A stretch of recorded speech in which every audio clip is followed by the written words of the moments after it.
program, but he's on the program. Okay, okay. All right. Yeah, I'm just kidding. We have, no, I'm not. No, you know that. You know. That's why I love surprises. Like, if you don't tell anyone, you're just like, that's not him. It's just, what is happening? You know? Oh, you did? Oh, Yes. The retreat is one.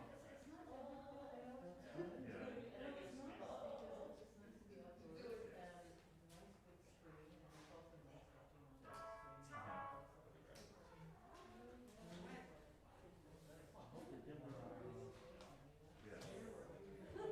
Working a lot.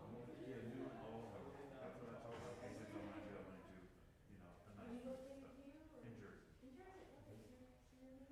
Coordinating with Meg. Starting in 10 days. Yeah, they're crazy. Lawyer free. Well, that's the wisdom. Yeah, my mentor, my stuff. I'm so honored to do it for him. Yeah. Nice, comfortable. Yeah. No. Yeah, no pressure. Exactly. That's it. That's it.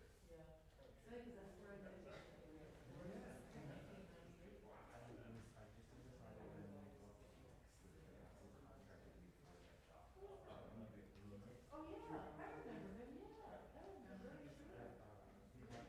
I want to make fun of her right now, but I said to her, stop. You haven't even invited me for hours, so you're already starting to fight. Yeah, I was just there.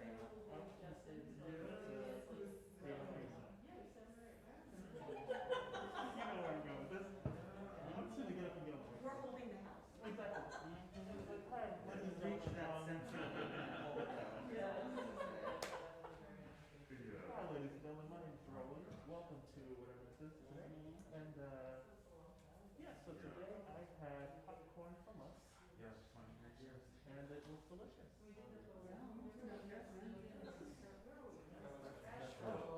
Someone said hello to me. I smiled. It's weird. Yeah.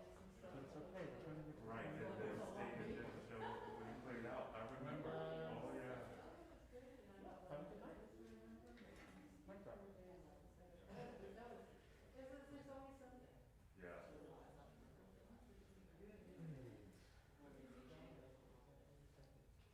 Thanks to one of my agents over there, Aaron. He's gonna be busy. Were you talking about me? Yep. How busy you keep? Oh, yes.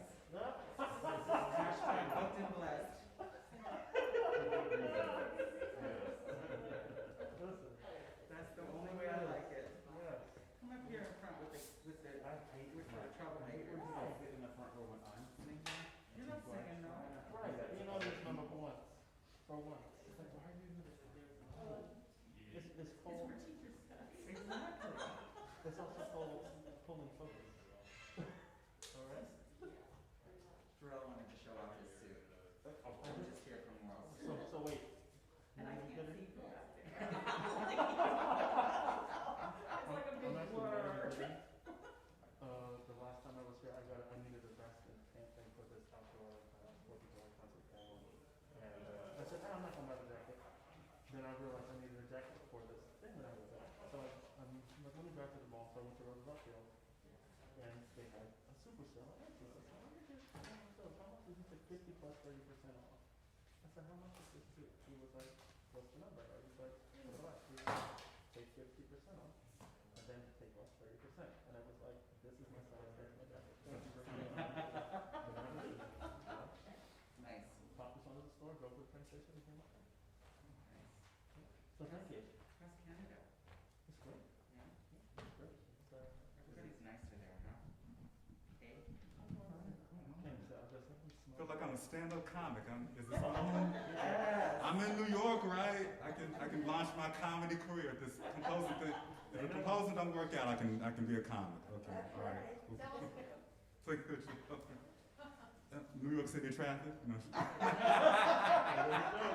That's a All right, well, thank you all so much for coming out this evening, braving the weather and everything, to come out on this Tuesday night to watch and listen from and interact with and speak with seven of some of those phenomenal people I've come to love and know, who are all amazing composers and doing some amazing things in music right now. So, for sake of time, I won't get into all their bios because we'll literally be here like all night going into tomorrow morning. They've done that much. So, let's go ahead and roll this wonderful video. Just again to get you acclimated with everyone and what they've been doing.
Ladies and gentlemen, please welcome to the stage Timothy Amukile, Courtney Carey, Damian Jeter, Jesse Montgomery, Damian Sneed, and Joel Thompson.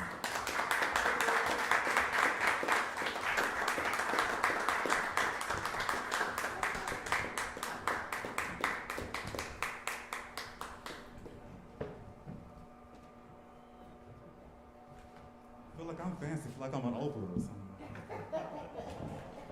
I have no cars, just so you know, I have no cars.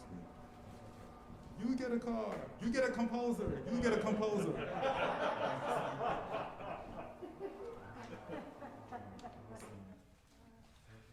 Well, how's everybody feeling? Good. Good, awesome, cool. All right, so here's how it's gonna go tonight. So back in college, in our kickback sets, I don't know if a lot of people know about kickback set. Anyways, group of friends, weekends we hang out. So a game that we would do is that we would each write down a random question and put it in a bucket, and we all just had to answer. Whatever question you got, just had to answer, as wild as it was. And so we're gonna do something like that tonight, only not as wild. Okay. We are at Opera America and not some other places we could be. But yeah, and so we're just gonna pretty much do that, and there will be a question and answer. There will be a question and answer, and so I know this is Opera America. I love this place, but we are on a time constraint. Otherwise, they'll charge us double. So we'll keep it black, but we'll keep it brief, as my girl Lenise says. Okay. So what they say in funerals, remarks, you got 2 minutes before the pastor tugs and coattails, right? So we got 2 minutes. Talk as long as you want. Yeah. I may leave. But all right. So if you want me to, I'll do it. Does anyone want to be brave enough to answer a question? Well, we all gonna answer one. Well, we all gonna answer. Just pass. Yeah, that's right. Yeah. Yep. That's all. Right.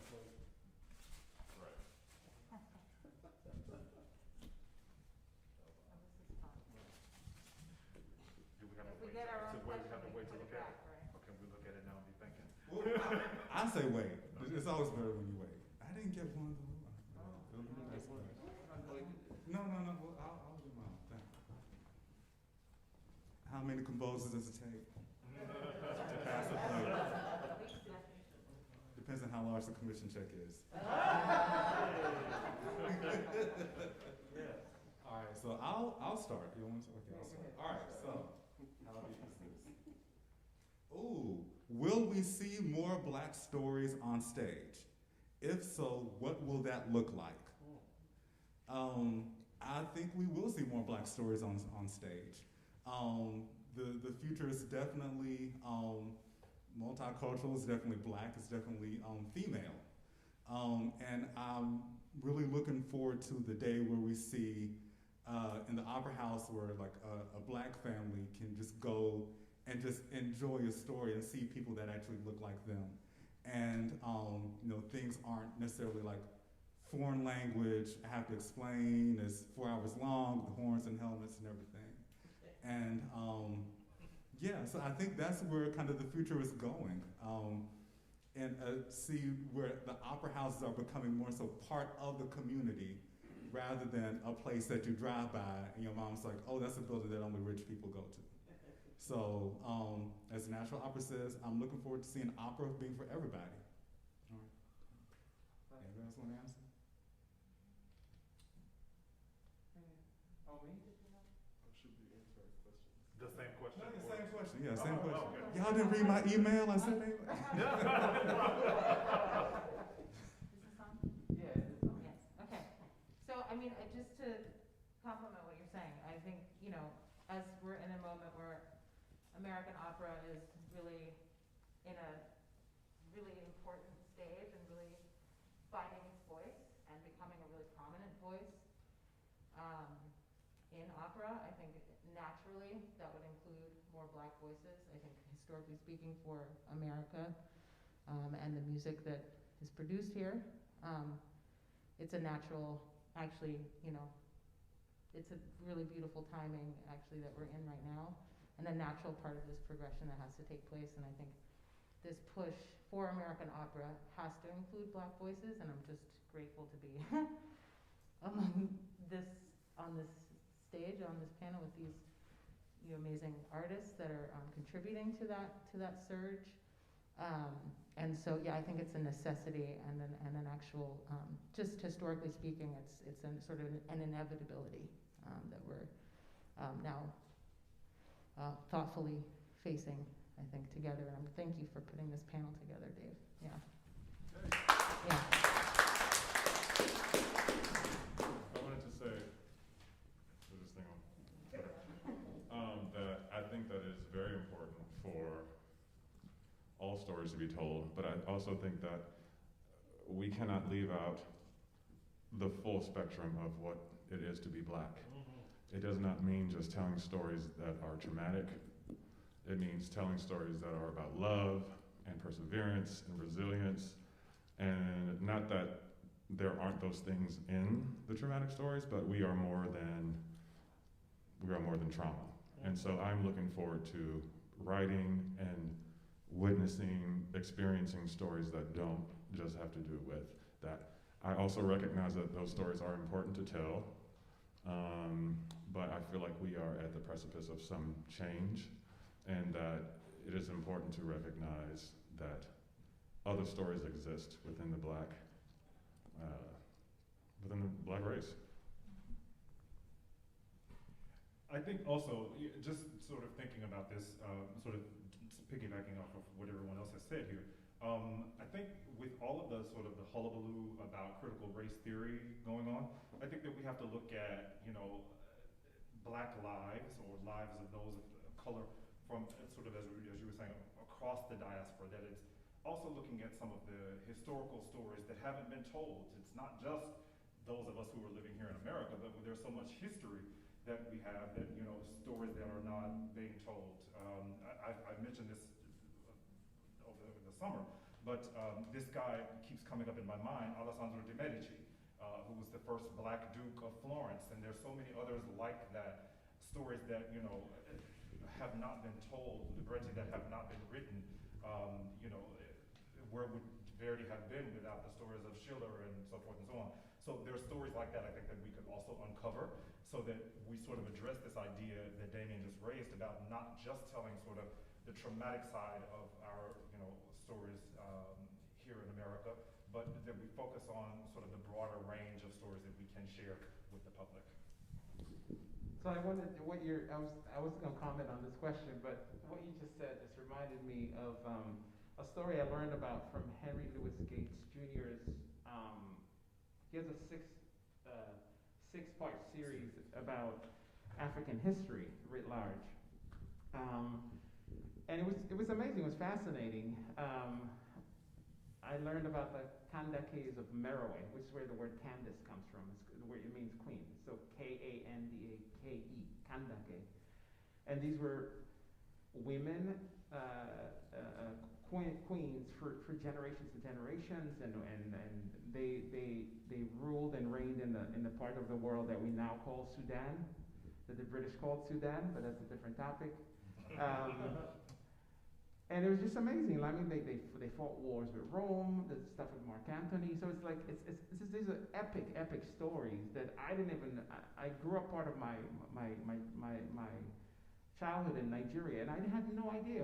It's not just in America that Black stories are not told, right? So I learned about Vasco da Gama, the Portuguese explorer, but I didn't learn about African history in Africa. So it's a lot, but. I was just agreeing with you. Yeah. Awesome. Next question. 10 minutes ago. Oh, you want me? Okay. I just spoke though. Someone else? Someone else. No, go ahead, yeah. You got it. Okay. Oh, this was my question. Wow. Someone else. Oh, okay. Yeah. Wow. And you were honest, no? Yeah. Oh, that hasn't been question so quick. Can't read it.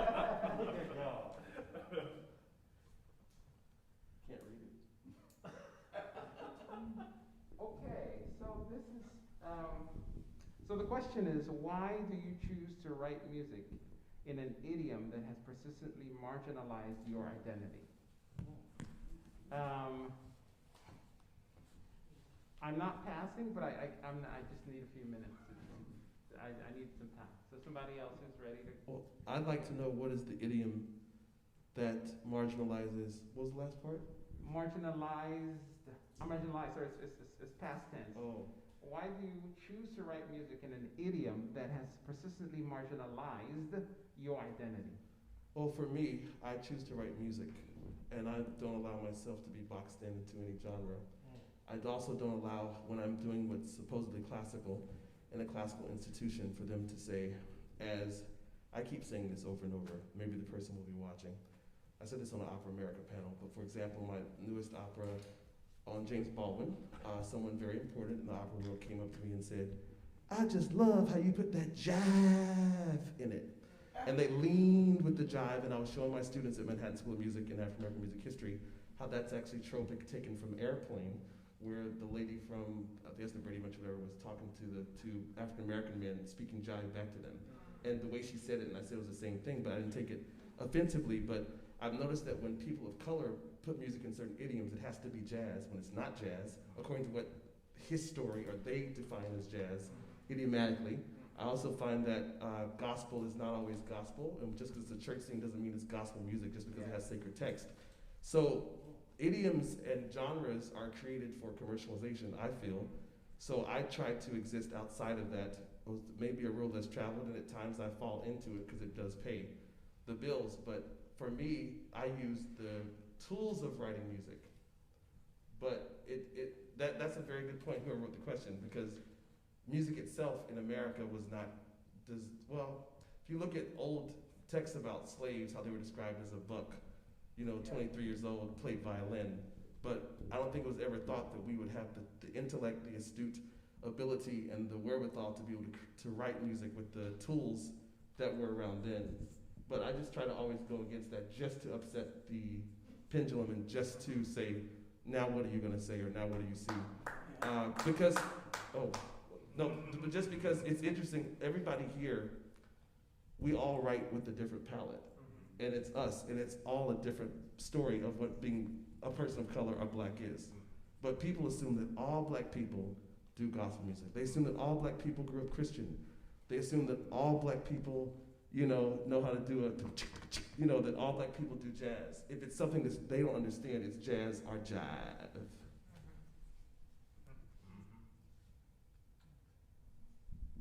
So I wrote the question. It's a question I'm constantly asking myself, and I was really just looking for advice from these esteemed panelists.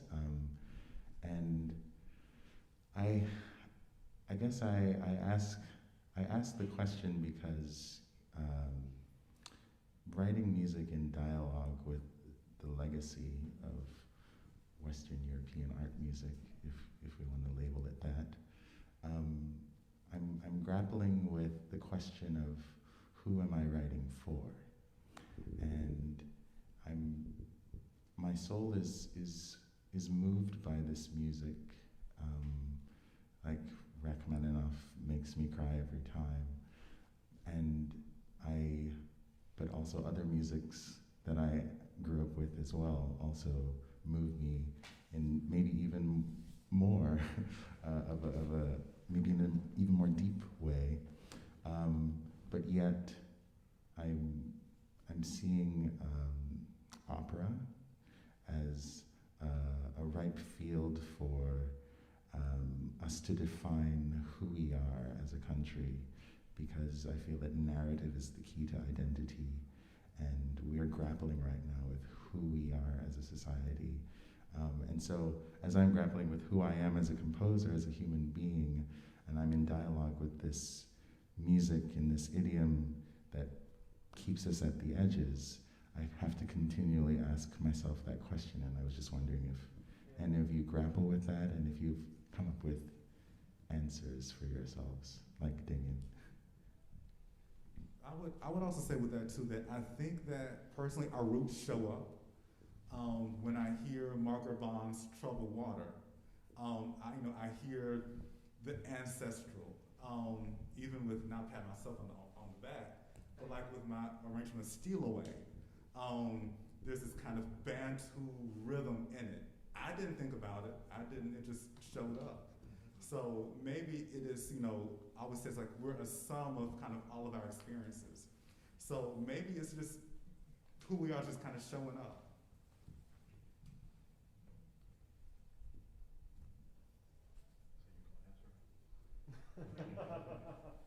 Oh, that was my question. Oh, you remembered. Okay.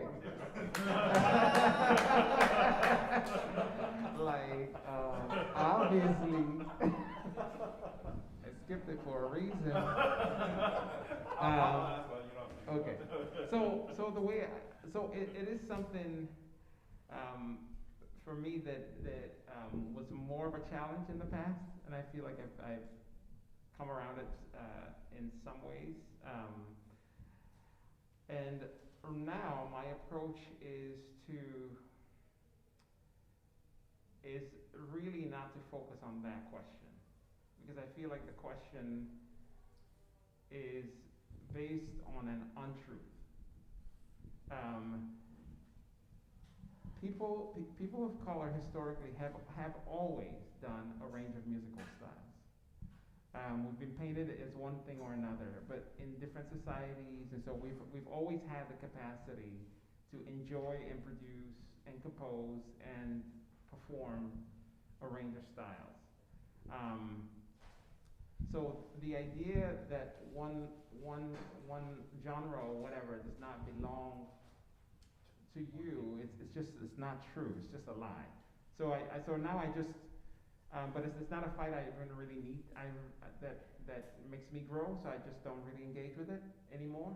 It used to bother me because of my work. I'm in spaces where I'm often the black person, and so these questions are like going through your mind, or my mind, and so I've just decided like this question is not one that I can grow from, so I really don't engage with it. I just try to, especially with coming back to music, I just think, what does this song want, or what does this song need? So, and I just try to be comfortable writing in a range of styles in one. So I'll give. So I've written a cantata, and in that cantata, it goes over a whole broad range of styles in one work. And usually that's the kind of thing the marketing people will say, don't do that, because we don't know where to put that in a shelf. But that's who I am, and that's what the characters wanted. So that's kind of how I deal with it now. I want to respond quickly to that, in that I don't want to imply that classical music doesn't belong to us. Right. I do think we are marginalized, given that the premiere of Fire Shed Up in My Bones was yesterday, and that's the first, right? And later this season, I'm in a choir, and we're singing Messiah, and this is the first Messiah I'm singing with the knowledge that Handel profited from the sale of my ancestors. And I'm in dialogue with this music as a performer, as a composer, as a lover of it, and I have to ask myself this question, because it moves my soul, and yet my soul wants to sing using a chorus, and just like we saw last night at the Met. I want to write an opera, I want to write an oratorio, I want to write a cantata, but I still have to grapple with who am I writing for, and why am I writing it in this way? I wanted to say something to that too. It's unfortunate that a lot of the stuff that we're seeing now and the opportunities for us are because of cancel culture, and people are afraid to be canceled, institutions that have been around for traditions. And the other thing that's bad, I think when an institution commissions a composer, is one thing when we write for ourselves, when they commission, you use the word narrative. Because a lot of it is about people in the seats and ticket sales. And I'm sure we've all experienced where they'll tell us then, well, this is a little too much this way. Can you make it a little more like this? And that's probably the instance where it's like, well, who are we writing it for? Are we able to write what we hear, what we feel? Or are we trying to fulfill this role? Because then they start saying, well, we're changing our mind. And I have other colleagues that aren't here that have been removed off commissions because they were very definitive, or their voice of who they are said, no, I have to do it this way, and sometimes then they'll select someone else. You know, they'll select another person of color who's more malleable, who's thirsty. And I've been thirsty. I'm not saying super hungry thirsty, but you know, we all have to do that. No, because you have to play the game, because it's a game. You know, but at the same time, I think the narrative sometimes, the backroom conversations or the boardroom conversations where, well, we need you to do this, and then the question becomes, well, who is this for? Are you calling me to be the composer with all that I have inside of me, or are you calling me to fulfill a certain thing that you all need because you all need to fulfill a quota for the community and for outreach, and so you won't be canceled, so you won't have an Instagram page or someone calling you out. You know, all those types of things that all of us have recently experienced. I think for me, it's a, and I feel like I can be transparent here. I never felt like the music wasn't for me. I was introduced to classical music at a very, very young age, so I always felt like it was a part of me. And then I got older and I started seeing things and noticing things and saying, okay, only this group of people is doing this. But for me, the thing that I am struggling with now is just like therapy almost. I'm sorry, everybody. But it's like I'm working on something now, and I'm sitting there going, oh my God, is this as good as a Schubert art song?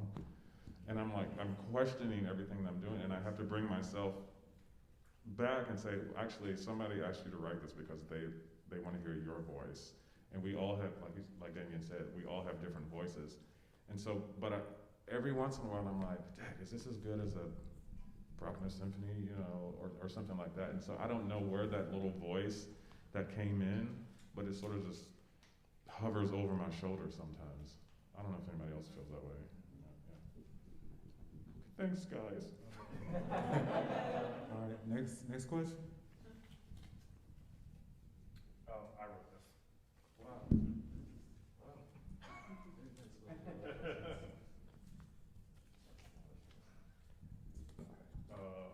What are you?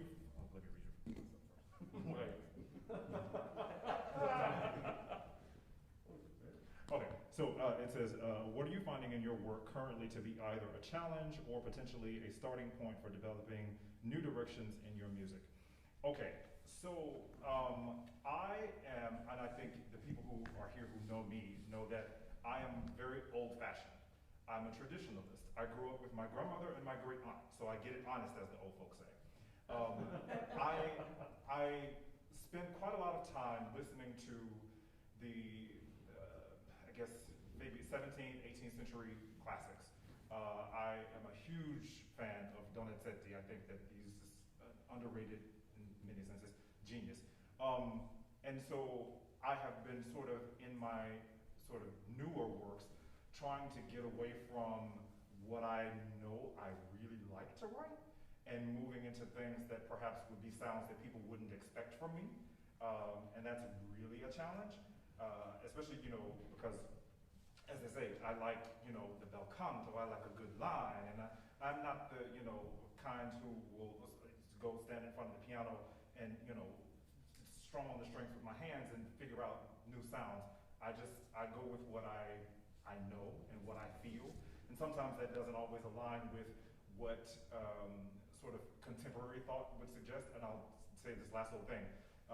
I applied for a grant, and I won't name the funder, but it was a major funder, and a funder that specifically concentrates on contemporary music. And I asked the grant manager to define for me what contemporary music meant. What were the parameters, what was the rubric that I had to follow so that I would know whether my music fit into the mold of that. And I said to her that I had a cantata that I had written that was based on traditional spirituals, and that they were arrangements of these spirituals. And the lady over the phone said, she said, now you arrange music. Oh, that's nice. And I said, yes, I do, and I also have some compositions that I would like to consider for this particular grant. And she says, okay, well, we're looking for avant-garde. And I said, okay, so now you've told me contemporary and avant-garde, but you haven't told me what sonorities, what things you're looking for this particular, grant. And when I left the conversation, I left a bit discouraged because I wanted to know what contemporary was. What did that sound like? What are we talking about when we're talking contemporary music? I mean, I'm looking at Jarrell sitting here in the front row, right? So I'm going to call you out. So Jarrell has sung with the American Opera Projects for years. And what I would consider contemporary is a lot of the music that AOP has put out. You know, even some things by Ricky Ian Gordon I would perhaps consider contemporary, but some people might consider them sort of old school by now. You know, so I guess I'm trying to get myself into a headspace of not only defining what contemporary is, but sort of getting out of the sort of traditional mind frame that I've been in the past. Long answer, sorry. Sorry to be so literal, but I mean, really, contemporary is anything that's being written right now, right? So it's the definition of what they're looking for is so unknown, actually. I really don't appreciate advice from people who are like, you know, have a certain style that they're looking for that's specific. And I kind of actively ignore it. And just to give myself space to write whatever I need to write at the time. And so, you know, it's like, it is really like about identifying like what it is that you are trying to say at any given moment is what's necessary to say at any given moment. It is the contemporary point of view of where you are in the world. And I asked that question. That was my question. You know, and I think as we, and I asked it because I think it's important for people to understand the complexity and that there's not just, again, one dimension or one sort of application of music that comes from a Black person and their experience. You know, there's something that's growing and evolving constantly that we're all discovering right now, and you know, just by the fact of being here or just in your art as you approach your work every time. It's something, hopefully, that you're not settling into and that you're continuing to evolve and change. Yeah, and so that's important, I think, for people to hear and to understand, because it's going to evolve with us and with our unique point of view and aspirations for our own music, and that's a constantly evolving thing. There's no, you know, I'm going to hire a Black composer and I'll get this. That's, you know, we want to kind of steer people away from that, I think. Okay. I think, yeah. I think. Yeah, I feel like I'm the one giving all the trauma stories, but it's a fact. I remember I was very offended. This has happened a couple times, especially as a Black composer. When you have something that people think in their mind is great or celebrated, I was asked to write something contemporary. This is by a couple of different people, and they made two references. They said, "This is not exactly what we wanted." I said, "Well, what did you want?" "Something like the spiritual sketches with Lawrence Brownlee." I said, "Well, I'm not relegated to spirituals just because you saw that side of me." And then, you know, we came back to the table. Then they said this, and it's going on the lines of that question. They said, "We wanted a little, you know, the zoom, zoom, zoom, zoom, zoom." I said, "What is that?" Oh, yeah. I said, "What is that?" They said, "You know, the music of your people." I said, no, and I didn't get offended. I said, "Well, give me more of an example." This is where I got offended. They dismissed the people out of the room, and they said, "You know, you and I have a relationship. We can talk." I said, "Well, just tell me." "Well, the complaint is that your music is too highbrow." I said, "My music is too highbrow?" "Yeah, it's too classical. It's too much pulling from the canon that we already have. We wanted something of your people, you know, hip hop, something to get people to come in, you know. That's why you're, well, I'm saying too much, but because the person's watching. Hi. But no, I'm serious, and I'm saying that because people don't know how to have a conversation. But a lot of times, as Black composers, a lot of times we're brought on because they're expecting a certain thing, you know. And I hate to say this, I can say this too. Then they also, I did do an opera with Deborah Mouton, who's working here somewhere in New York, phenomenal. But just because I did one opera with spoken word doesn't mean new commissions, you have to say, "Oh, well, there was a great spoken word artist," which there was at the inauguration. You know, we're looking for Black composers that can do that because people like it. No, but I don't think people know, and that's why we're having the conversation, and hopefully people can become educated in this, because like to ask a composer, no, that's not what I want. But then they can't really describe what they want, but they sort of want some type of minstrel show in 2021, you know? I hope they're watching at home. They're watching. They're watching. We just gotta sit on that one. Yeah. Let that summer. All right. Okay. All right. So next question, but before we do, so real quick thing. So the program has 8 of us here. In the video, we had 8 people. So Jasmine Barnes is missing. She's not missing. She's here. She's here, but she's not here. I guess I could say she is working with another project presentation, running simultaneously. And Booked and unfortunately, busy. I think she's booked and busy. she is literally booked and busy. Yeah. So there's no cloning device out yet. She can't be 2 places at one time. So she could not be released from her current obligation. So she's with us in spirit. And yeah, so just so everybody knows, Jasmine's here, but she ain't here. Okay. All right. What is the most challenging aspect of writing music? Trust, like Damien said, trusting myself and not hearing teachers and other people, not critics, but just other people who I unfortunately used to ask their opinion, saying, is this right or this wrong, and then erasing something or leaving it or taking something, just removing it. It's just, I guess, believing in your own voice. I think that could be one of the biggest challenges for some composers, just for us to believe our own voice or trust it. I think that was my question. I think it was. Was that anybody else's? It was mine. Oh, it was yours? Never mind. Great minds, that's all right, that's all right. Yeah, I mean, yeah, you said it, but I mean, writing music is, it's the finding your voice in it, and then it's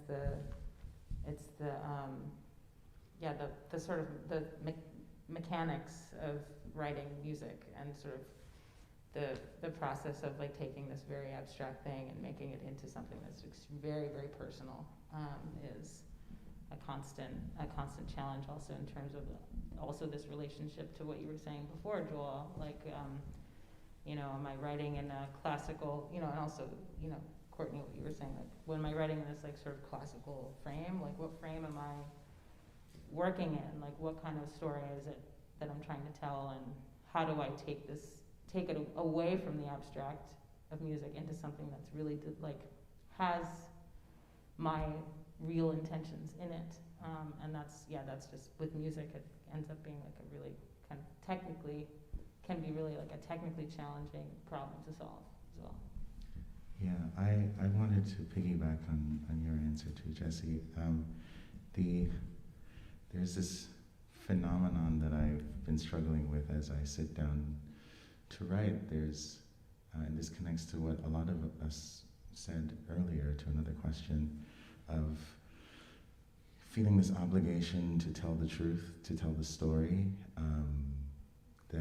but because there are so many attacks against our ability to do so, there are groups that are trying to ban their children from having books about Ruby Bridges in their elementary school and all of that. And so there is this thing that's very specific to who we are, our identities as Black composers, of telling the truth, telling the story, but we don't want to be mired in stories of trauma. And we want to hold room for our joy, but anything that we express has the potential of being commodified, as evidenced by a lot of your anecdotes earlier today. And so there's this friction between telling the truth and telling the story, but also wanting to focus somehow, or sort of have our craft be rooted in hope towards a better future. It's something that I don't think other composers really have to think about. Wanting our music to do something so that it's not so completely divorced from reality, which classical music tends to be a space where we just completely neglect the real world, but the real world is something that we don't have the luxury to neglect. And so I think for me, that's one of the hardest things about the craft, is how can I, as Dr. Eddie Glaude said, communicate the complexity of Black interiority. And with every composition, I'm trying to think about how I can do that, and that might be a tall order and maybe need to try a different goal, but that's what I struggle with. I would say that for me, really, and I tell like my mentors this too, learning how to give your babies away. And just kind of make a long story short, understanding as a composer getting into it that not every performance is gonna sound like opening night at Carnegie Hall. And I'll put it like that. Everybody's not gonna sound like, Leontine at Carnegie. And so it's kind of, understanding that, just being, I'll leave it at that. You've all seen, never mind, I ain't gonna go there. Yeah, people are gonna do your work, because, they like to do it. Like with my song, I Believe, I've heard people of all ages do that song. And it's not that I'm looking for, again, opening night at the Met or at Carnegie Hall, but understanding that like a work like that, it means something to them. So, I'm not anyone to say, to stand in the way and say, oh, you shouldn't sing this, or, even with a song like that, if they want it in D double flat major, I'm gonna give it to them in D double flat major because I know that, okay, if that's the key that they can do it in, then it means something to them. I'm joking, y'all, I know they ain't no D double. I'll augment it. Like, hold on now. Right. So, like I told the young ones, it's like you have to learn how, to give your music away and let it have a life of its own. The hardest thing for me is getting started. Just universally, anything that I am about to write, I sit down with my little piece of paper, my little pencil, and just stare at that blank page, and I'm like, I have no idea what I'm doing right now. And so sometimes I need to go take a walk, or I need to take months off. I don't have time to take months off now. My agent is here, he can tell you all about that. Luckily, I'm not complaining, don't believe me. But like, just getting started, and I'm not one of these people with like music just flows and flows and flows. Sometimes just getting started is just like, hell. So then y'all feel like pressure when like, it's like I'm just rambling, like a commission is due like tomorrow, and it's like, oh, I gotta turn in something, but it's like the creative juices just aren't there or something like that? I don't feel that way because I manage my time very well, I think. But I do feel under pressure sometimes to get it right the first time. Like, I don't want to be doing a bunch of drafts or anything like that. And so in that respect, I feel a lot of pressure to get it right the first time. Cool. All right, let's move on to the next one.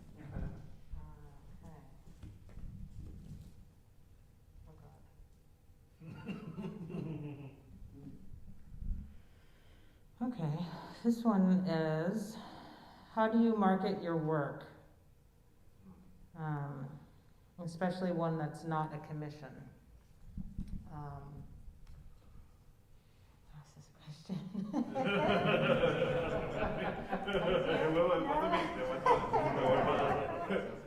Yeah, how do you market your work? Why would the person who wrote the question admit to it? Yeah, I know. Especially one that's not a commission. Okay, so like I guess that means like how do you define? I mean, I'm sort of going to recontextualize the question a little bit. How do you define your work in order to present it, or no? How do you market it? I mean, ultimately, we create. I guess in my mind, and I just realized right this second that you could just create for yourself. Yeah. I'm not such a person. I think most composers are not that. We create so other people can, so the work can live in the world. And so sometimes part of that is sometimes it's a commission and you write it and you're like, great, but sometimes it's not that. And so how do you kind of get it out there? Which is training I never received, and I think most of us don't Sure. have it, yeah. Sure. So I mean, I think one of the most important things about, okay, so I'll talk about, so the music itself, once it's written, how do you market it? I mean, like just, you know, using platforms, social media platforms and things like that to announce various, you know, stages along the way of a project's development is usually a good way. And also that's like a really good way for you to sort of keep track and chart your own progress throughout the different stages of a work and its development. I think one of the best things that we can do as composers is to become really good friends with musicians and performers, right? I mean, we know that, but I just think that's I feel like I had a benefit earlier in my career playing in string quartets, primarily having that vehicle to experiment and also to find a voice and you know, create and make mistakes and do edits and do that kind of work with musicians close up on a regular basis was an incredible resource for me. And then not to mention the ability to then tour the pieces around and get more recognition from being on the road. But I think like really performers and performers who are attracted to and excited about new music and about developing projects, getting really in tune with those players and even finding like a core group of musicians that you know you can throw stuff at at any given time. I think when it comes to, you know, pieces that are not commissions, again, like I think that you then, once you develop those relationships with those musicians, then they, through their channels, will then continue to share the work that they're doing with you in collaboration, because I think it's really exciting for musicians often are excited about working in new music and, you know, that they're at the forefront of something special and something unique. So I think that's a talking point for any new piece, any new piece of music. I mean, I'm personally, like right now, working on a project that is not commission based. That's all totally experimental, like improvisation and reworking of material, collective reworking of material. And I don't know how to market that. I'm so like sometimes you find yourself starting at square one again, and you sort of have to. And it's specifically not like genreless. You know, I'm specifically not, you know, defining it as. I mean, I live in certainly classical music. Like that's who's marketing me. You know, right now, and that's a thing that I'm, you know, constantly in dialogue with, as Joel likes to say, and working in and around in terms of my own exploration of my work and how it might evolve and change and take on different identities and different genre placement as I grow as an artist. That will become that question of marketing and how to share and where to share. Then also changes. Can I just add something to that? So I think this will sort of help everybody, no matter what your particular discipline is. It's that, you know, there is no sort of one size fits all for whatever your project is. It will change depending on whatever you're doing. I mean, as you were talking, the first thing that came to my mind was, I don't know if any of you know this name, Thomas Dorsey. So Thomas Dorsey was who we call the father of gospel music. And back in the, you know, blah, blah, blah, blah, blah, 40s, 50s, he and Sally Martin would take suitcases of their sheet music and go around and sell the sheet music for 5 cents a copy. And that was how people got, you know, word that Thomas Dorsey was this new upstart writing music. And, you know, now would I walk around with a suitcase in 2021 and sell my music? Depending on what it is, you don't go right. So it depends on, you know, I had to catch myself just then, you know. But no, it depends on what it is, and it depends on, you know, the audience to whom I'm marketing. It just depends on what the project is, I think. So look, you gonna say something about that? No, I just want to, I wrote the question in a way similar to a lot of the questions here. People are asking questions they're struggling with. this issue is something I feel is essential, but something I didn't understand in the past, and now that I feel like I understand the necessity of marketing, however we define it, it's still very hard for me because of, and I think it's not, that feeling is not uncommon. So I wanted to hear how people have dealt with it. Yeah. Well, this keeps ringing true. It's who you're marketing to. Yeah. Are you marketing to friends for them to give you, I'm not talking to you, I'm saying in person. Yeah. Is it for people to give you likes? Is it for people to comment under it and then you to give them a heart? Are you marketing to universities and colleges for students to purchase your music so it can be purchased a lot everywhere?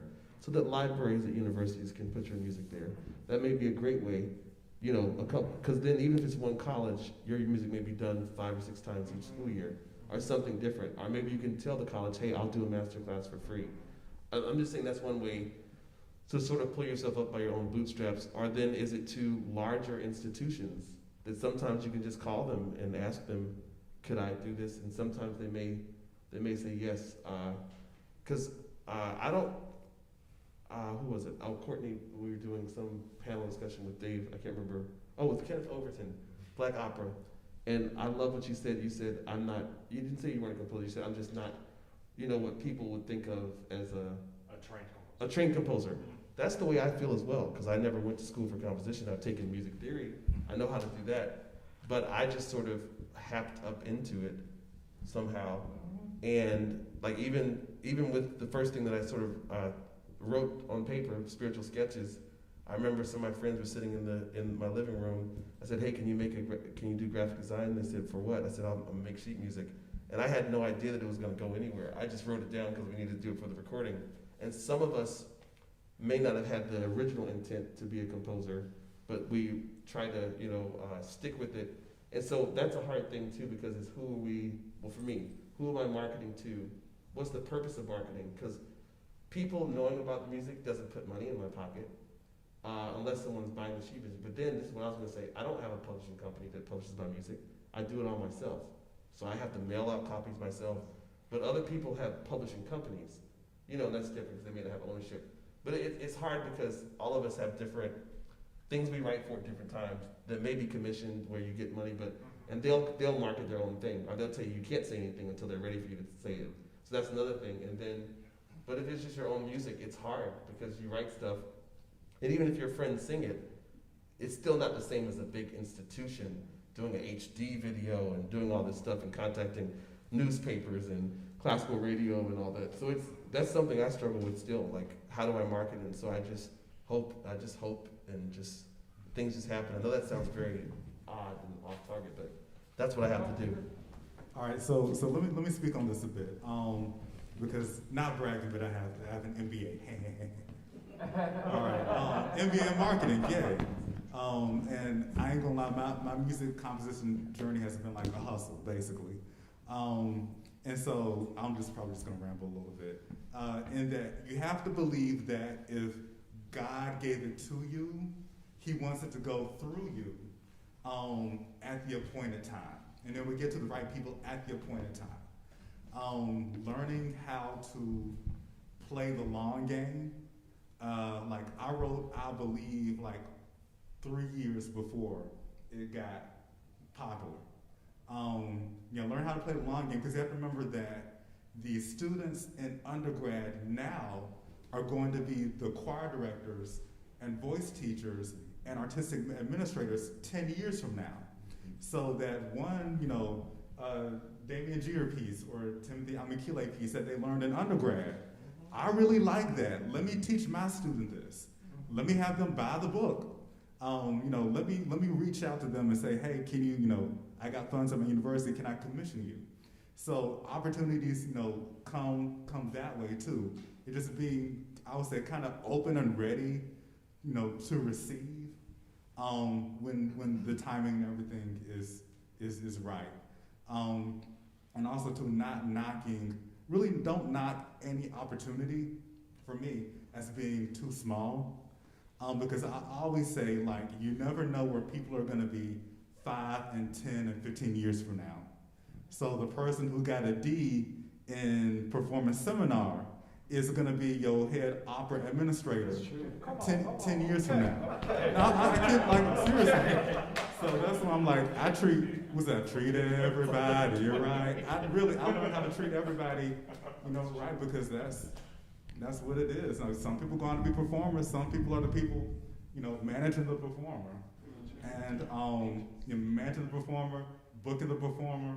So, you never know really whose hands it's gonna end up. So, I mean, for me, I can get into this more, I do a whole seminar on marketing and all that, but I know we got time. But hit me up if y'all want advice. Yeah.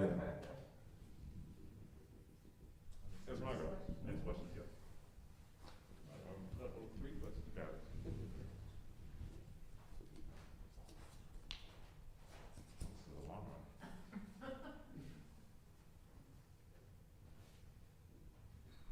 Do I have to answer this? Describe a time when a musician, singer, instrumentalist, conductor disagreed with something you wrote. Ooh. That's another of my questions.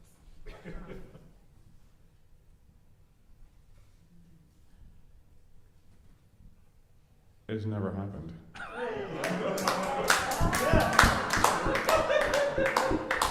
Wait, Can I just say why I asked that question? I asked the question because I was looking at a video of Leontine Price that somebody had posted a couple of days ago, and she was talking about her experience of getting ready for the opening of the new Met in '66, right? And she was talking about how Samuel Barber would come over to her house and have macaroni pie and whatever else, and write music while she was singing it. And the way she talked about the process was so enthusiastic and exciting, and it's like, oh, that's like my dream situation where the singer is just whatever I write, that's good with me, But I have not necessarily. I've only once had a situation where a musician questioned what I wrote, and those who know my temperament know that the facial expression I made, I think, let this particular guy know that he crossed the line with me. But after I sort of calmed down, I understood why he was asking the question. But I just wanted to know if anyone had ever had that experience and how you handled it. If someone, said to you, oh, well, I don't like the way this goes, or I don't like this note, or this tessitura is too this, that, and the other, or, Oh, well. So, I mean, I'm still, I don't say that to be like, I'm perfect. I don't mean to say it that way at all. I'm really trying to think of an instance where somebody was like, did you ever think about, I mean, maybe when I was workshopping American Apollo, which is my chamber opera, I mean, there were some like text, syllable stress things that needed to be adjusted, and for the most part, I was like, okay, yeah, I see that. And there were a couple where I was like, I don't know about that, and I just didn't do it. I was just like, so what do you do when then it's something that you just put your foot down and say, no, I can't change it? If I feel very strongly about it, I won't change it, honestly. But if it's something, I'm also open to hearing, like if a violinist comes up to me and says, you know what, I don't know if I'm going to be able to do all this. Cool. Mm-hmm. Well, I'll change it. I will absolutely change it.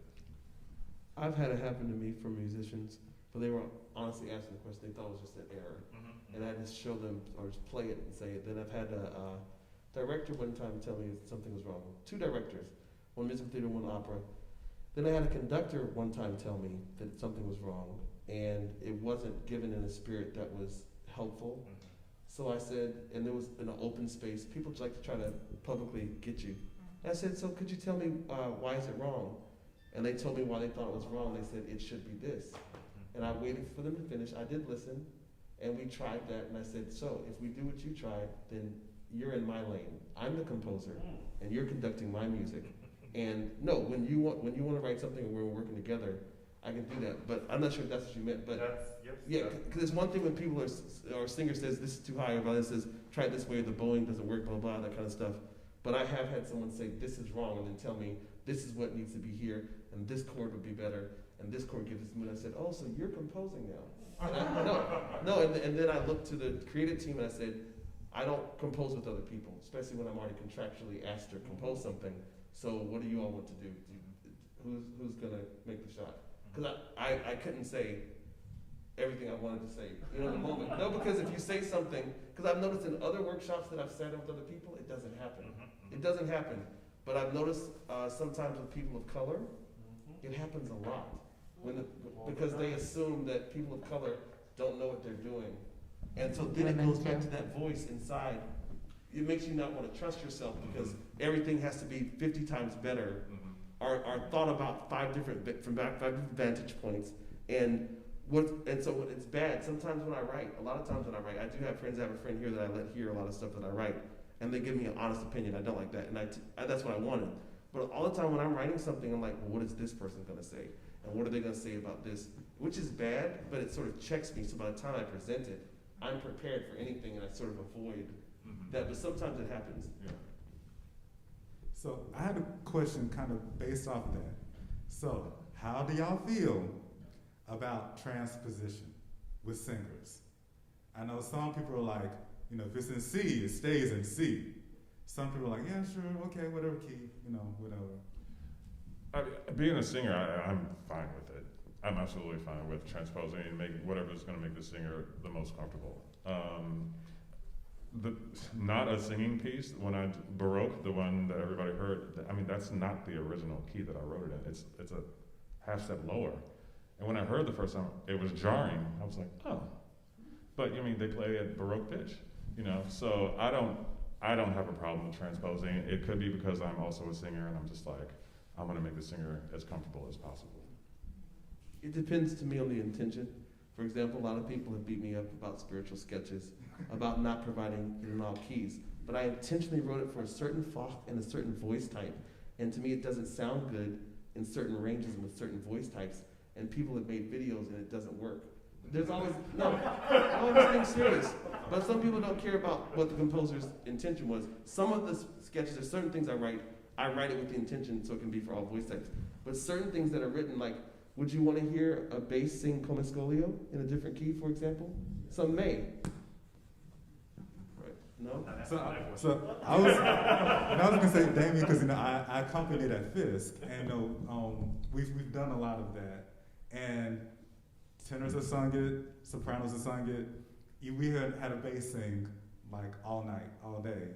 So I am kind of curious about that one could work, but some of them don't. Probably just depends on the piece and what's required for the piece. Whether or not I would be interested in offering a transposition. And also logistics. For me, sometimes, a lot of the times I'll write a piece for voice and multiple instruments. So the logistics of changing the key means going back to my copyist during the rehearsal process, which is not always accessible to me. So it's like, okay, well, that's just not going to work. We have to figure out, we'll just leave out, we'll change an octave here, we'll displace a leap here or there to make it more manageable. But so it really depends on the logistics of the situation that I'm in, I think, whether I would do it. So for me, and this just happened a couple of weeks ago, that if you transpose a piece, like I transposed a piece from G minor down a step to F minor for someone, and it can change the feeling of the piece, it can change the heft and the weight, particularly if it's something that's orchestrated. So transposition is not so easy. You want to accommodate the people who are singing your music, but to the degree that it can change I think someone used the word intention or whatever earlier, that it can sort of mess with the way you conceive the piece and the way you want it to sort of dance in the air after it's been released. I don't know. It would take me some thinking about it, and that one took me some thinking about because I knew taking it down a step would make it a little bit too heavy, but we ultimately ended up doing it down a step to help the singer. It's easier for me to say that about my arrangements rather than my original compositions. I do feel like I have a different relationship with keys when it comes to my original compositions as opposed to arrangements. All right, Joelle.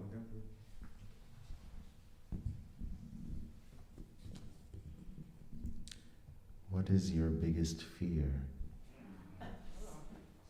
Drowning? What'd you say? Drowning? Drowning. When it when it comes to composition, I guess, or the creative process,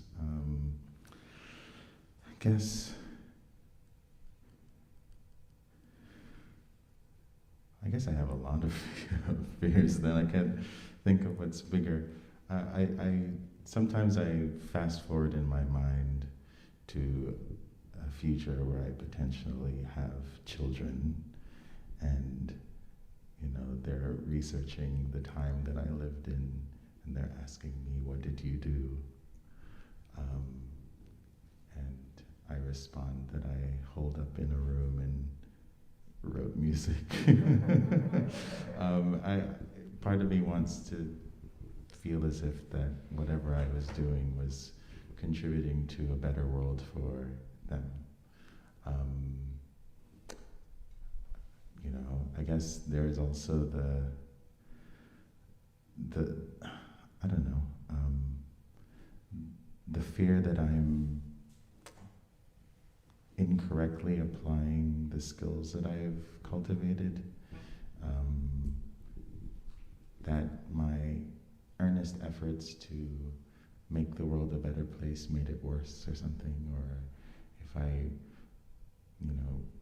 this is something I think a lot about with 7 Last Words, which was not a commissioned piece. It was me processing all the things that were going on at the time, seeing the evolution of the reception of that piece, how there was someone who wrote, Dr. Eugene Rogers, who premiered it at the University of Michigan before it was premiered, saying, "Why are you venerating these thugs?"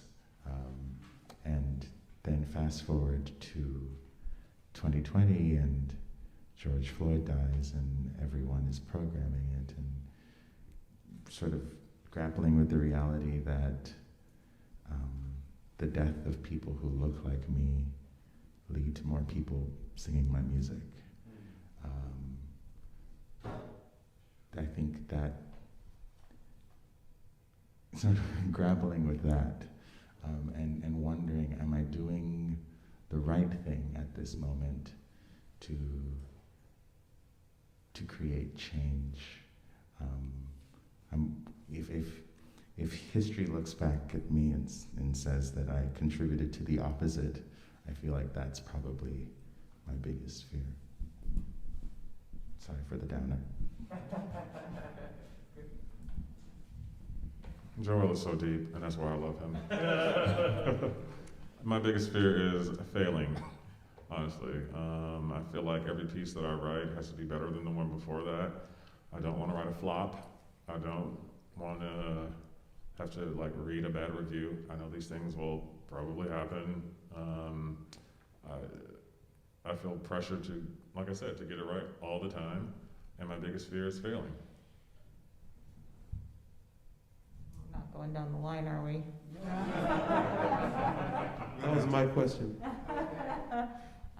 Yeah, no, my biggest fear is also similar to Damien, this sort of,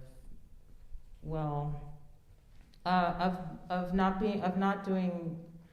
being real with what I'm writing, putting on in any kind of way, which is what happens when you're young, you're just kind of applying your studies to this art form. And I feel like I am at a point where I'm finally really connecting with that thing of what it is that I'm trying to say, why I'm trying to say it, and how I'm trying to say it, and which tools to say it with, and not getting that right feels like you're getting up on the podium and you say something that's totally incorrect and not actually leading towards something real, towards a common understanding. So no pressure, but yeah. For me, that question came from a nugget of wisdom my mentor, Wynton Marsalis, gave me. He said, the nugget both liberated me and it also caused great fear. just what they were saying. He told me, he said, as a composer, there's a strong possibility that you'll never be recognized until you're gone. Just look at history. And so with that, my fear is, again, am I, because I don't like bad reviews either, but am I doing things to be successful now? Or am I leaving a legacy and changing the future, being a catalyst and a change agent? Because a lot of composers died broke. Their music wasn't celebrated. They got horrible reviews. And a lot of people, now, like we were saying, now they're just being celebrated, you know, but think about all the African-American composers that wrote operas that no one ever called their name, Mark Fax, and, you know, William Grant Still, of course, and, you know, Scott Joplin, all these people where their operas are considered to be musical theater or it's not good enough, you know, and hopefully we can change that, but it's the fear of, am I existing for now, to make money for now and to be successful, or am I willing to risk it all and be a martyr to positively affect the future?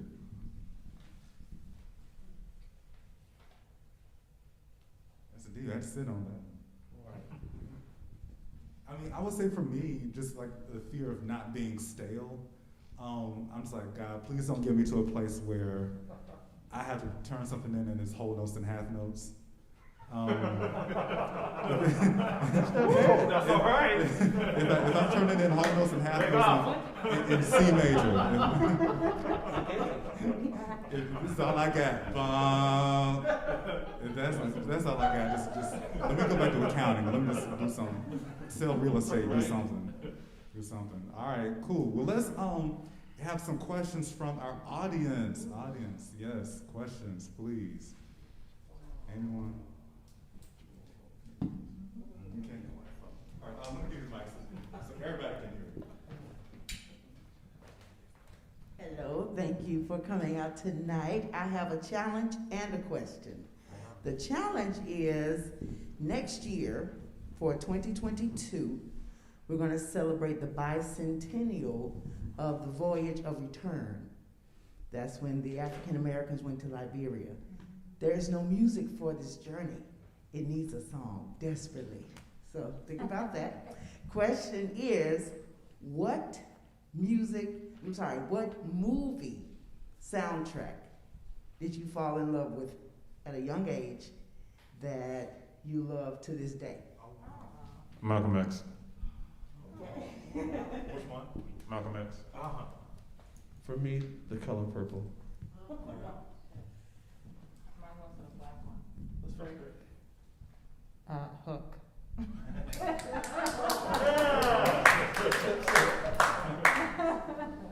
Yes.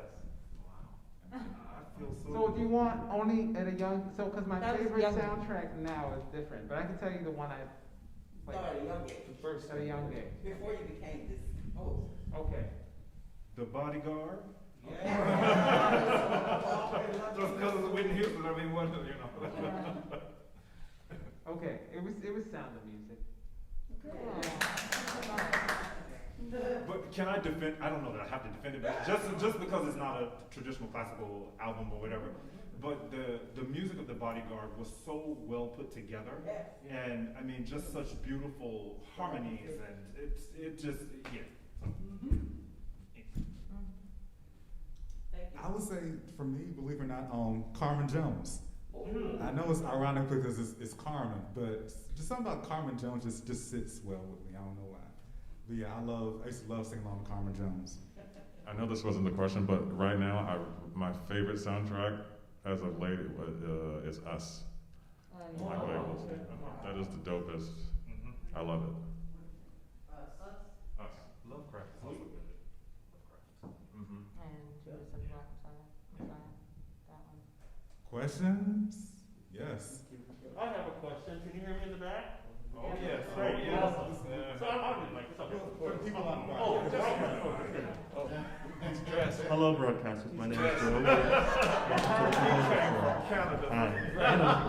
Okay, I do have a question for the composers on the panel. It's something that I am now digging myself into or digging myself out of. I did arrangements from age 14, and then recently my mother found a box of music that I composed, and one sheet of music out of 100 was the only thing that wasn't damaged. So it made me think about, like, who did I write this piece for?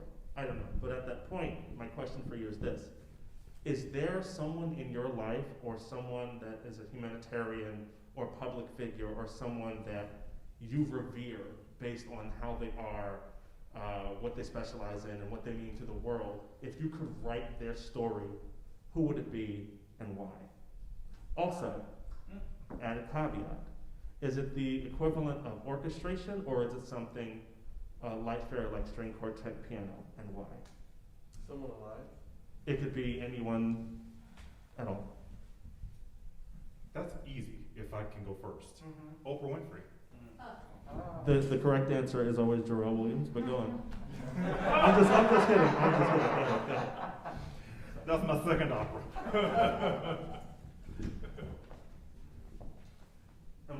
Why? I'm sorry. So Oprah Winfrey, I think, is just an icon, first of all. And I think that there's enough in her life story that you could write 5 different acts, and that they all have sort of all of the elements that you look for in an opera.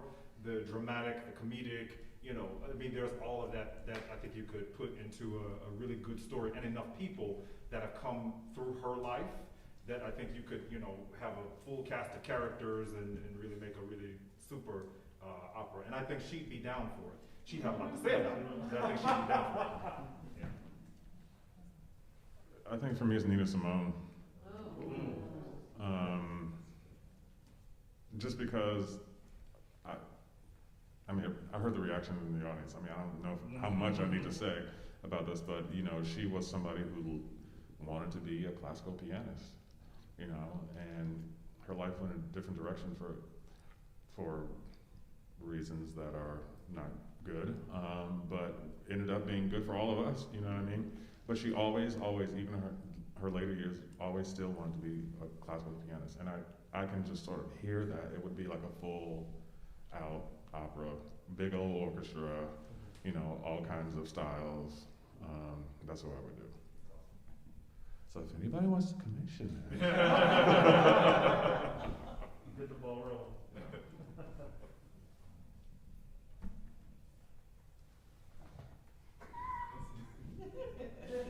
Still waiting. I'll just say, well,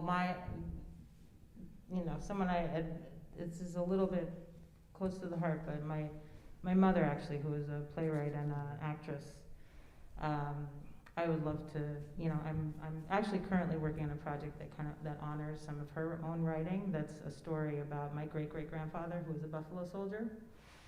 Historically, her own writing was very sort of personal and family-oriented around our personal family history. So I feel like, in terms of, revering and admiring a person, my mother, I luckily have had a mother who was that kind of a person. And so, just continuing sort of her version of that legacy of storytelling and telling our personal legacy is something that's very close to me. So that's something that I'm continuing to find places to sort of continue that storytelling, that legacy. I have a question for the audience, and I'm going to ask 2 audience people. I'm going to pick one on intentionally, I should say, and then the second one randomly. So, as a composer and an arranger, I always wonder, outside of the things that I have circling in my head, what is it that the public wants to hear? Like, what do you want to see on stage? What do you want to hear when you go to a performance that's not of, Schubert, Schumann, or whoever?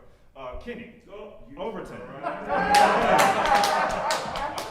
So tell us something that you would just love to hear and see. You've got, 7 composers on this stage. What would you like a composer to write?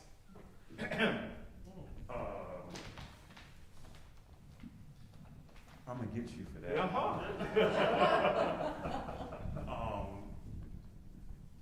Their truth, something honest, something real, and preferably with at least one melody that one can hold on to I go to the opera, I first go to hear the voice and how it's expressed. And if I have to work too hard, like I'm taking a theory exam, it's not enjoyable. So a melody at some point would really help. Like Betsy Price used to say, things you can hum. something. Yeah, okay. And can I just pick someone randomly to answer that same question? Right here, this gentleman, ma'am, I can't see. Ma'am, yes, with the mask, yes, right there, yep.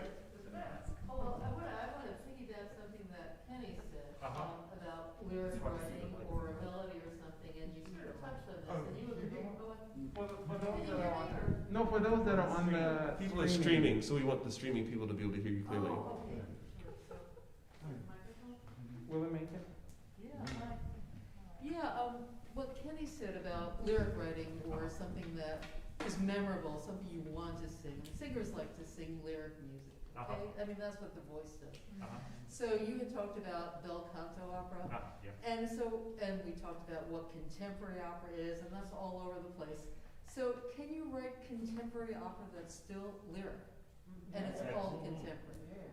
Yes, that's something that I'm very interested in. And I think in terms of the stories that you want to tell, just write good opera, write good music.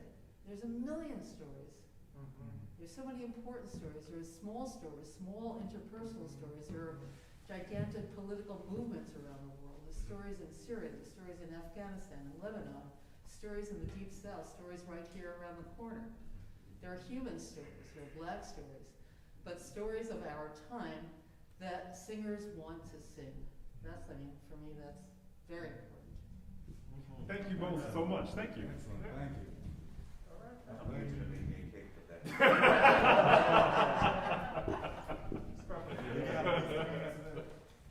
Sure. I love to cry. I love to have a full experience. I want to cry for happiness. I want to cry from sadness.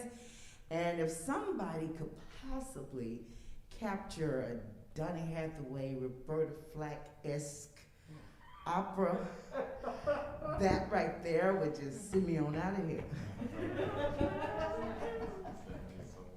I mean, to address the question about lyricism, also, I mean, in terms of, I mean, black music and black references in music are gonna naturally bring in some of these, you know, like R&B kind of inflections, possibly, like we say, you know, we kind of like, it's in your blood, it's in your stream, so it comes through in some way. I think for me personally, I also share the same sentiment, like that the voice is a lyrical instrument, and that it needs to be carried in that way, especially in an opera. I mean, that it has to carry over an entire, and kick throughout the entire room, over an entire orchestra. So the lyricism and the sort of bel canto sort of delivery of that is extremely important. I think that's paramount, no matter, you know, what genre, whatever you're talking about. That's a physics, a need within the medium for physics. That's a personal opinion. Not all composers think that way, but I think there is like this, you know, beautiful lineage that we have in black music to sort of actually to support the lyricism that people are like listening for and really wanting, I think, in contemporary music. So I think that's something that's a nice kind of point of view that we can bring. All right. Let me say something about that too. So I wrote the opera One Vote One for National Opera. It's supposed to have been a French project that ended up, you know, opening their season and done some amazing things. So it got reviewed, one of them being in Opera News. Overall, great review, but the reviewers said somewhere towards the end that the point about voting kind of got badgered, and that it was like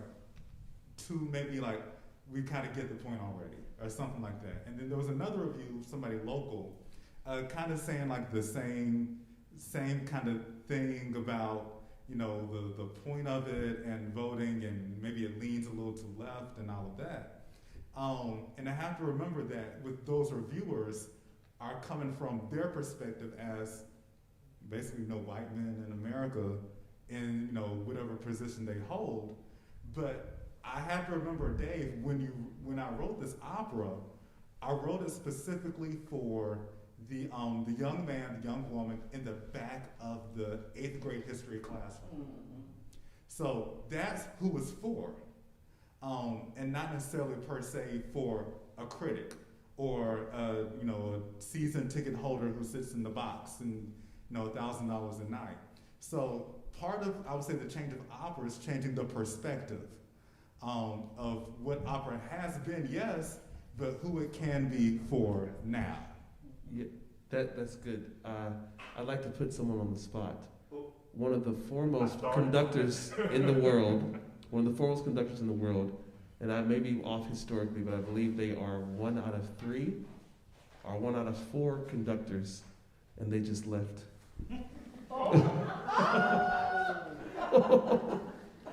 I wanted them to ask a question. I know.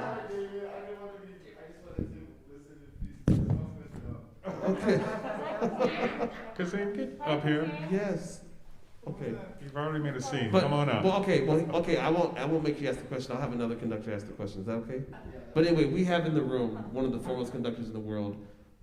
I believe it's one of 3 pre-pandemic black conductors to ever conduct at the Met before the pandemic, and will be the first black conductor to conduct after the pandemic. Fire Shut Up to My Bones on Friday, October 8th. So we're talking about changes and foremost. So I'm going to ask one of my students and mentees, Glenn Alexander, who's a conductor studying at Manhattan School of Music and conductor at Chicago Symphony and other places in Bridgeport, and I can't think of other places, and went to HBCU. What is your question for us as a conductor, a black conductor who's going to possibly be programming work with the organizations and ensembles? Come on forward, get a mic. What questions do you have for us? Because we need conductors to want to program our music.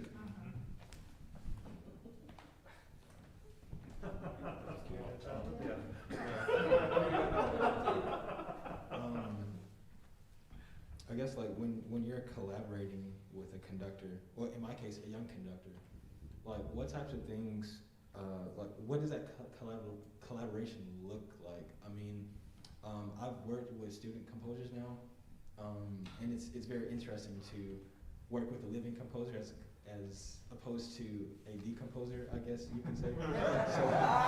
So what does that collaboration look like, and what would make a successful collaboration with a young conductor, especially one of color? You know, because I guess I can identify with you in a way that I cannot identify with a lot of, you know. So what does it look like? What makes it work? What makes it not work? I think for me, I posed a question that was, I guess it was in the second batch of questions, was like, what is the question that you hate the most? And why did I say that?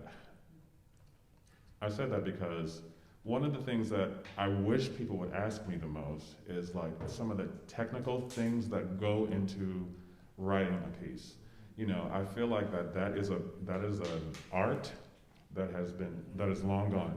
You write the piece, you send the MIDI, they perform it, and then that's it. But nobody asks the questions about like how I turned this Bach Passacaglia upside down and played it backwards, and like where is it in each. I did that for a cantata I wrote.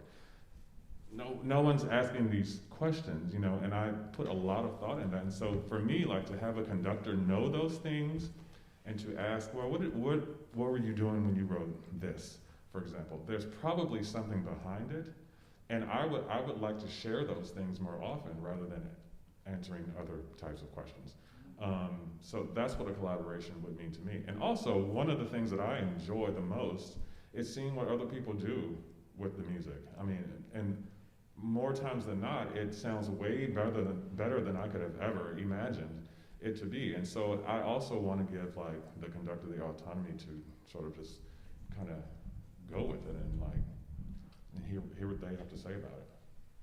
And I guess also, not to be cliche or something, but I mean, talking about, you know, what's not on the page in terms of certain kinds of inflections that may be, you know, that literally cannot be notated, but that may be kind of inferred by sort of stylistic elements that might surround a passage, for example, that you might have questions about. Like I get a lot of questions about stylistically whether to bend certain things or whether to like, you know, make something sound a little more raw or a little bit more refined. And I actually do have really specific ideas about how I want those things to happen when in the music, that are notated, but people still interpret things differently, you know, depending on their interpretation of me. And, you know, again, like sometimes people will like jazzercise, like add extra bend and swish, you know, to sections where I might actually want it a little more rigid so that the later sections can have more freedom, for example, whatever. So these kinds of conversations about like how the music sort of lives stylistically is a really, I think, an important discussion with conductors, and that I really love to explore, and also that affects like timing and how you might you know, stretch and take your own liberties with certain transitions and things like that. That's always a fun conversation to have. I think as a composer, the best feeling, like Damien said and Jesse, is when a conductor contacts you and then sets up a time and comes with questions and with ideas. And it's even better when they ask you to come and be present for the rehearsals or the rehearsal period, depending on your schedule. But conductors that do that, it's just like, wow.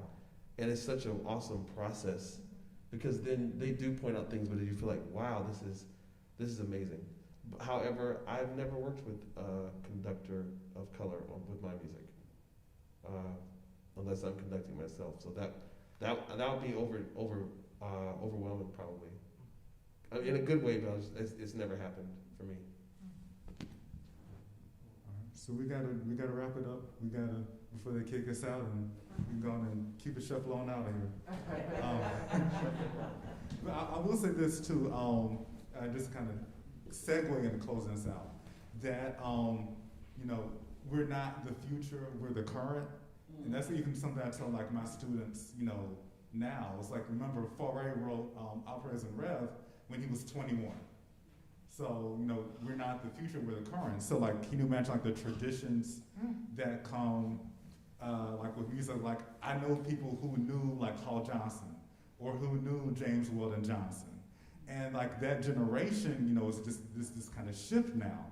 So to where, you know, we're now, not saying that I'm Hall Johnson, but you know, we're kind of now in that spot. So really keeping our eyes and ears open, you know, for what's going on, traditions. Keep a notepad if you want to. You can always say, hey, you know, Timothy Amakile said, you know, put this notation in. I mean, that's how like a lot of these traditions, you know, keep going. You know, we're African American, we're black, we're oral tradition, you know, and all of that. Yeah. Okay. Well, first of all, thank you again for this platform.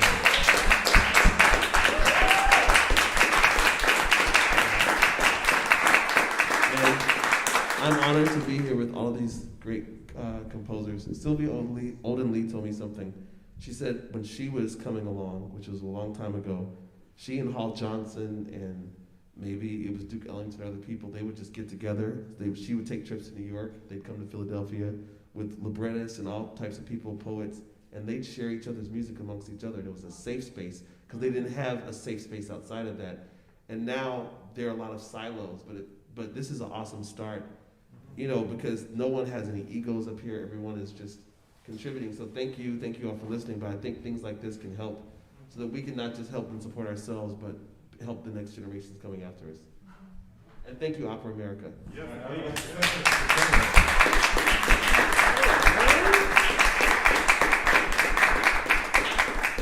Yes, thank you, Opera America. Thank you to our panel.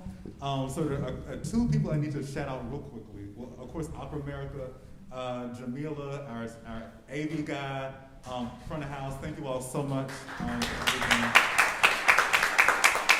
And these cluster of people here, I would not know them, or as I do if it weren't for two people. Number one, Miss Karen Slack, and her Kiki Conversations. Thank you, Karen, if you're watching.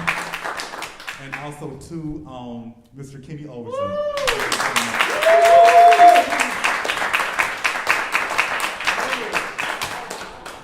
All right, and yeah, everybody get home safe. Good night. Thank you.